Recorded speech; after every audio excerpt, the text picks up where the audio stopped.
Hello friends, एक बार फिर से आपका अपना स्टडी प्लान चैनल पर आपका तहे दिल से स्वागत है। तो फ्रेंड्स, हिंदी की प्रैक्टिस करना सीखेंगे, हिंदी को पढ़ना। शिष्टाचार और हम, ये पाठ का नाम है। और इस पाठ में क्या बताया और समझाया गया है, ये हम पढ़कर सीखेंगे।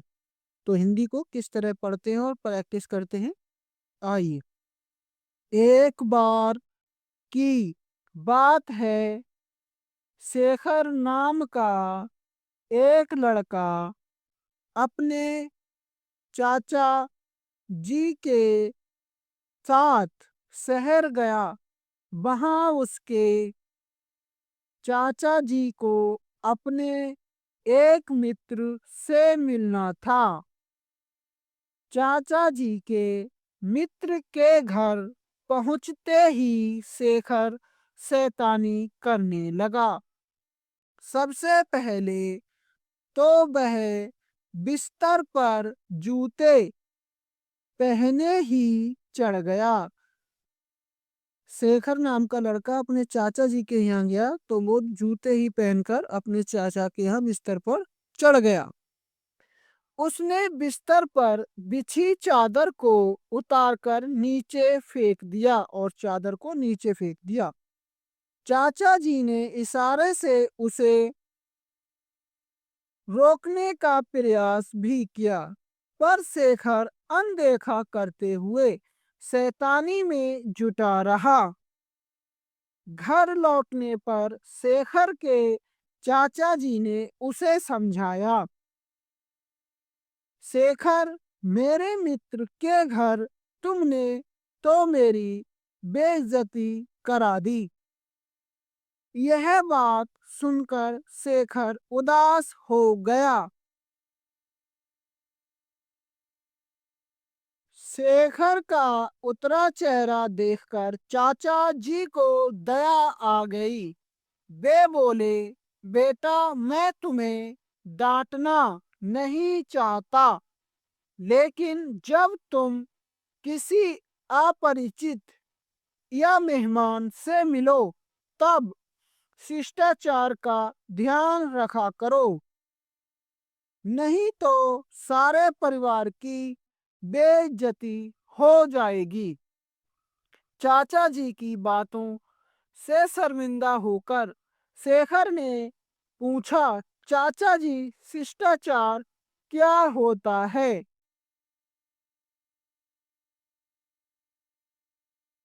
चाचा जी ने साधारण शब्दों में उसे बताया, बेटा, दूसरों के साथ किया गया अच्छा व्यवहार ही शिष्टाचार कहलाता है।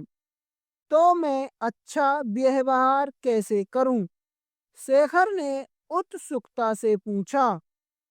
चाचा जी बोले, देखो बेटा, जब भी तुम किसी से मिलो तो उसे नमस्ते करना मत भूलो।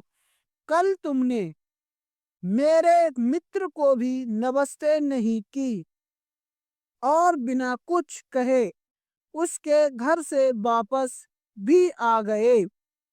बातचीत करते समय भी हमें बहुत सी बातों का ध्यान रखना चाहिए। यदि कोई तुम्हें कुछ दे तो उसे धन्यवाद करना चाहिए। कभी भी कोई ऐसी बात नहीं कहनी चाहिए जो दूसरों को बुरी लगे। हमेशा अच्छी तरह सोच विचार कर ही बोलो।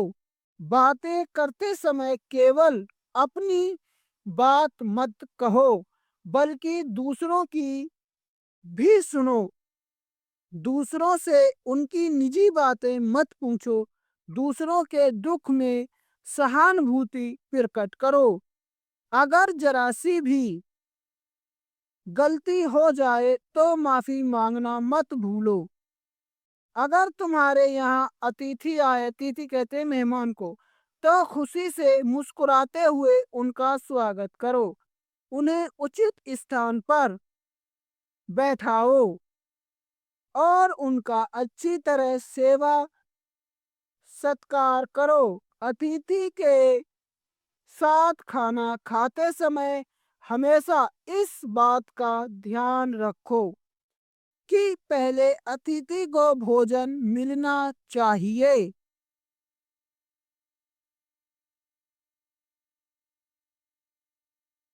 बाद में तुम खाना खाओ। अतिथि से पहले भोजन करना अशिष्टता के अंतर्गत आता है।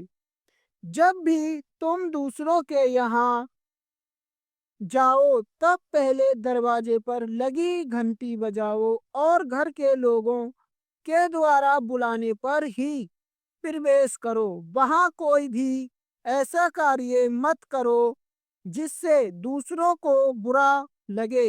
वहाँ का कोई भी सामान कभी मत छोड़ो और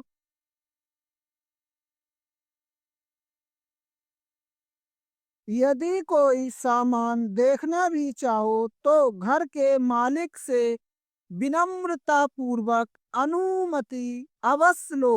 अगर तुम किसी से कोई वस्तु लो तो उसे समय पर लौटाना कभी मत भूलो। समझ गए? हाँ चाचा जी, ये सारी बातें मैं हमेशा ध्यान में रखूंगा। क्या शिष्टाचार से जुड़ी और भी बातें हैं? शेखर ने पूछा। चाचा जी बोले, हाँ, कुछ और भी जरूरी बातें होती हैं जिनका हमें ध्यान रखना चाहिए।